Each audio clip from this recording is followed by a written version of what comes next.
आज हम इस वीडियो में इलेक्ट्रोस्टैटिक पोटेंशियल एंड कैपेसिटेंस जो कि क्लास 12th का सेकेंड चैप्टर है फिजिक्स का, और उसमें हमने पोटेंशियल तक के बहुत सारे प्रीवियस ईयर क्वेश्चन और कई सारे कॉन्सेप्ट्स को डिस्कस कर लिया है।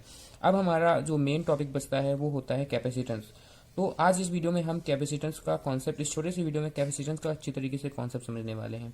तो क्या होता है कैपेसिटेंस? देखिए, पहले हम एक कुछ बातें समझते हैं। जैसे कि हमारे पास अगर एक कोई चार्ज कंडक्टर हमें दे दिया गया कि एक चार्ज कंडक्टर है। मान लेते हैं, सपोज कर लेते हैं, यहाँ पे हमारे पास चार्ज क्यू है, इस कंडक्टर के ऊपर चार्ज क्यू है। तो अब क्या होगा कि चलिए, हमने इसके ऊपर चार्ज क्यू है, चलिए चार्ज भी है तो कुछ पोटेंशियल भी होगा, तो उसके ऊपर कुछ पोटेंशियल भी है वी। अब क्या किया हमने कि हमने एक छोटा सा डी कैपिटल क्यू चार्ज और दे दिया इस पे, हमने इस पे और दे दिया इस पे। तो इसका जो पोटेंशियल होता है वो भी थोड़ा सा बढ़ जाता है। इसी के अनुसार इसका पोटेंशियल भी थोड़ा सा इंक्रीज होता है। अगर जितना चार्ज हम दे देंगे उसी अनुसार उसका पोटेंशियल भी बढ़ जाएगा। तो बात कहने की हुई कि जो चार्ज है वो आपका प्रोपोर्शनल होता है पोटेंशियल के, यानी जितना आप चार्ज देंगे उतना ही आपका पोटेंशियल भी बढ़ जाएगा। और अब हम इसी इसको ही हटाते हैं, इस प्रोपोर्शनल को हटाएंगे तो एक कांस्टेंट आ जाएगा, वो सी है। अब इसी सी को हम कैपेसिटेंस कहते हैं, इसी चीज की को हम कैपेसिटेंस कहते हैं। लेकिन अभी हमें ये समझ में नहीं आया कि आखिर कैपेसिटेंस क्या होगा। हमने मैथमेटिकली डिराइव कर लिया कि कैपेसिटेंस का फॉर्मूला ये होता है, और देखेंगे तो सी का फॉर्मूला आ जाएगा क्यू अपॉन वी। और अगर हम इसको डिफाइन करें, मतलब कि किसी इस कंडक्टर को, अगर हमें इस कंडक्टर में अगर हमें 1 वोल्ट पोटेंशियल इसका बढ़ाना है तो जितना अमाउंट ऑफ चार्ज हमें देना पड़ेगा 1 वोल्ट ऑफ कंडक्टर, 1 वोल्ट इसका पोटेंशियल बढ़ाने के लिए, वही होगी उसका उसका कैपेसिटेंस। लेकिन अभी ये कैपेसिटेंस है क्या? कैपेसिटेंस होती है कैपेसिटी, कैपेसिटेंस होता है कैपेसिटी। कैपेसिटी किस बात की? चार्ज को होल्ड करने की, चार्ज को होल्ड करने की। मैं ब्रैकेट में लिख देता हूँ charge, holding a charge, the capacity of holding a charge. लेकिन एक कंडीशन हमें यहाँ पे अप्लाई करनी पड़ेगी। कंडीशन ये है कि हमारा जो पोटेंशियल है v, जिसे हम v से उसको डिनोट करते हैं पोटेंशियल, उस पोटेंशियल को बढ़ना नहीं चाहिए। Do not, it must not increase, मतलब इसको बढ़ना नहीं चाहिए। मतलब पोटेंशियल हमारा कम से कम बना रहे और चार्ज हम उसमें ज़्यादा से ज़्यादा स्टोर कर लें। और जितना, और ये अगर मतलब कि जब हम ज़्यादा से ज़्यादा चार्ज स्टोर कर लें और पोटेंशियल कम से कम बढ़े, ऐसी कंडीशन में हमारा कैपेसिटेंस बहुत अच्छा होता है, बहुत अच्छा कैपेसिटर होता है। कैपेसिटेंस क्या है? कैपेसिटेंस कंडक्टर कंडक्टर की चार्ज को स्टोर करने की कैपेसिटी है। बस कंडीशन ये है कि उसका पोटेंशियल में ज़्यादा चेंज ना आए, लेस चेंज। बस ये बात है कैपेसिटेंस। तो कैपेसिटेंस को डिपेंड किस पे कर रहा है, या क्या यहाँ चार्ज पे डिपेंड कर रहा है, पोटेंशियल की वोल्टेज पे डिपेंड कर रहा है? तो फॉर्मूले से आप देख पा रहे होंगे कि ये दोनों पे डिपेंड कर रहा है, लेकिन ये नहीं, ऐसा नहीं है, ये इन चीज़ों पे डिपेंड नहीं करता।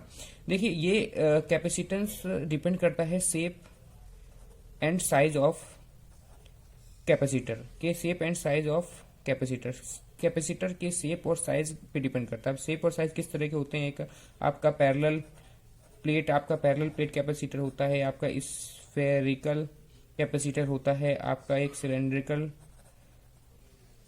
कैपेसिटर होता है। तो इस तरह के कई तरह प्रकार के सिलेंड्रिकल होते हैं। आपने जब आपके घर में पंखा लगा होगा, उस पंखे को अगर उस पंखे के ऊपर एक ऐसा कैप टाइप का लगा रहता है, उस कैप टाइप को थोड़ा सा ऊपर उठा के, बोल्ट लगा होता है यहाँ पे, उस बोल्ट को ढीला करेंगे तो वो कैप ऊपर चली जाएगी। तो उस कैप जब ऊपर चली जाएगी तो आपके रॉड से, ये आपका पंखे का गोला होगा, और इसी रॉड में एक छोटा सा सिलेंडर टाइप का लटका रहता था, सिलेंडर के टाइप का लटका रहता है। अभी कभी खोलिएगा तो उसमें वही आपका कैपेसिटर होता है। उसको पहले एक बार मैंने कभी खोल के देखा, तो वो क्या होता है, उसकी जो कैप होती है वो प्लास्टिक की होती है। तो मैंने उसके अंदर खोला तो उसके अंदर बहुत सारा बेकार का मटेरियल पड़ा रहता है। उसके अंदर जब आप बहुत सारा बेकार का मटेरियल निकल जाता है तो उसके अंदर एक सिलेंडर टाइप का, एक और सिलेंडर टाइप की चीज़ निकलती है। और भी कई सारे चिप में आपके कई सारे इलेक्ट्रॉनिक डिवाइसेस होंगे, तो उसमें आपने देखा होगा कि पीसीबी प्लेट में कई सारे इस तरह सिलेंड्रिकल कैपेसिटर लगे रहते हैं, तो उस तरह के वो सारे कैपेसिटर होते हैं। तो आप इसे कहीं भी देख सकते हैं। इसका बेसिक पर्पज होता है चार्ज को स्टोर करना और देना। तो इसका एक सर्किट में उसको कैसे लगाते हैं तो उसको भी हम देख लेते हैं, क्यों रह जाए वो चीज़। तो इसको ऐसे या फिर थोड़ा सा डंडी टेढ़ी करके दिखाते हैं और इसको हम अच्छी तरीके से समझने का प्रयास करते हैं। तो ये क्या, हमने यहाँ पे बैटरी लगा दी है, बैटरी का केस समझ लेते हैं, उसके बाद फिर हम देखेंगे। तो अभी मैं मान लेता हूँ एक स्विच भी लगा देता हूँ। अभी ये स्विच ओपन है, अभी ये समझिएगा ये स्विच ओपन है, ये वायर कनेक्टेड नहीं है, ये स्विच ओपन है। तो ये कैपेसिटर लगा रखा है, ठीक है। ये बैटरी का पॉजिटिव टर्मिनल है, ये नेगेटिव टर्मिनल है। अब मैं क्या करता हूँ, स्विच को तुरंत कनेक्ट कर देता हूँ। मैं मान लेता हूँ बहुत एकदम तुरंत कनेक्ट किया है, उस तर तुरंत एकदम T delta T tends to 0 की कंडीशन में हम अभी यहाँ पे समझने वाले हैं। तो क्या होगा कि यहाँ से जो चार्ज जाएगा पहले धीरे धीरे एक्यूमुलेट होना शुरू, पहले 2 चार्ज गया, मान लीजिए 2 थोड़ा सा चार्ज गया, फिर यहाँ पे थोड़ा चार्ज चेंज हो रहा है, तो यहाँ पे क्या होगा, एक डिस्प्लेसमेंट करंट होगा, डिस्प्लेसमेंट करंट स्टेब्लिश हो जाएगा, डिस्प्लेसमेंट करंट स्टेब्लिश हो जाएगा, जिसकी वजह से ये सर्किट में करंट बहने लगेगा। और यहाँ पे जब पॉजिटिव चार्ज है और ये कंडक्टर की प्लेट है तो इलेक्ट्रिक फील्ड सेटअप हो जाएगी, तो यहाँ पे आपका नेगेटिव चार्ज भी एक्यूमुलेट होना शुरू हो जाएगा।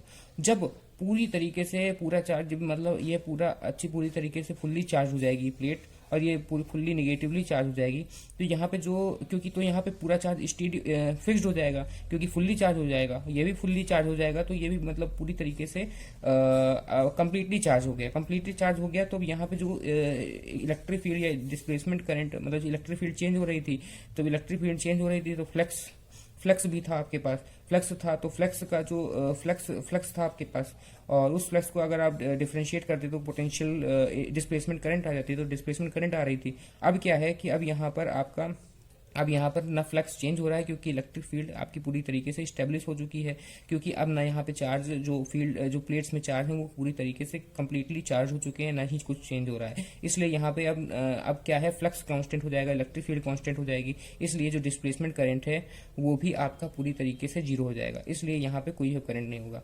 मतलब कब की कंडीशन है, जब फुल्ली चार्ज हो जाएगा। मैंने कहा था एकदम इनिशियल कंडीशन का मैं समझा रहा हूँ, मतलब एकदम इनिशियल कंडीशन, मतलब जस्ट मैंने ऑन किया तब की कंडीशन में आपका डिस्प्लेसमेंट करंट एग्जिस्ट करता है, उसके बाद तब आपका करंट भी फ्लो होता है। लेकिन जैसे ही फुल्ली चार्ज हो जाती है प्लेट, तो ये आपका पूरी तरीके से डिस्चार्ज, मतलब पूरी तरीके से आपका यहाँ पे कोई भी करंट फ्लो नहीं होता, ये आपकी जो डिस्प्लेसमेंट करंट होती है वो नहीं होती है। लेकिन अगर यहीं पर आपका हम एसी सोर्स लगाए होते तब क्या होता, एसी सोर्स अगर हम यहाँ पे लगाए होते तब क्या होता।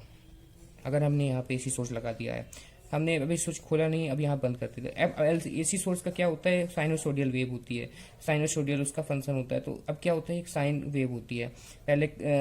अब देखिए इसमें अब क्या होगा कि पहले मान लीजिए करंट की, अभी क्या होता है, करंट की डायरेक्शन बदलती है, क्या होता है, करंट की डायरेक्शन बदलती है। तो पहले मान लीजिए करंट जा रहा है, तो करंट इस तरफ जा रहा है, तो मतलब पॉजिटिव चार्ज एक्यूमुलेट होगा, नेगेटिव चार्ज इधर होगा, तो डिस्प्लेसमेंट करंट होगी। और तुरंत जैसे कि हमारे यहाँ जो फ्रिक्वेंसी होती है तो वो 1/50 हर्ट्ज की आपकी फ्रिक्वेंसी आती है, तो बस उसी तरह फिर डायरेक्शन करंट की बदल जाएगी। तो अब क्या होगा, यहाँ नेगेटिव चार्ज आने लगेगा, पॉजिटिव चार्ज आने लगेगा। जैसे ही हम यहाँ पे ऑन करते हैं, जो कंडीशन बनती है वही कंडीशन यहाँ बनेगी, लेकिन यहाँ हर बार बनेगी। इसलिए कैपेसिटर जो होता है वो आपका हमें चार्ज डिस्चार्ज होता रहता है। इस वाली कंडीशन में बस एक बार आपका पूरा जो करंट जो सेटअप होना होता है हो जाता है, उसके बाद सब खत्म हो जाता है।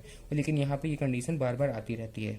तो ये कैपेसिटर का काफ़ी ज़्यादा इंपॉर्टेंट कॉन्सेप्ट हो जाता है। और कैपेसिटेंस तो आप ज़्यादा जो मतलब फील नहीं आ रही है, तो फील लाने की इतनी ज़्यादा ज़रूरत है, क्योंकि कैपेसिटर की जो किताबी डिफिनेशन होती है उससे हम ज़्यादा नहीं समझ में आता। उसमें समझ में आता है कि कंडक्टर की चार्ज को होल्ड करने की मतलब वो कैपेसिटी को ही हम कंडक्टर कहते हैं। तो बात वही है, लेकिन बस समझने की बात यह है कि कंडक्टर को चार्ज हमें कैसे स्टोर कराना है। हम किसी भी कंडक्टर को चार्ज थोड़ी ना देते रहेंगे।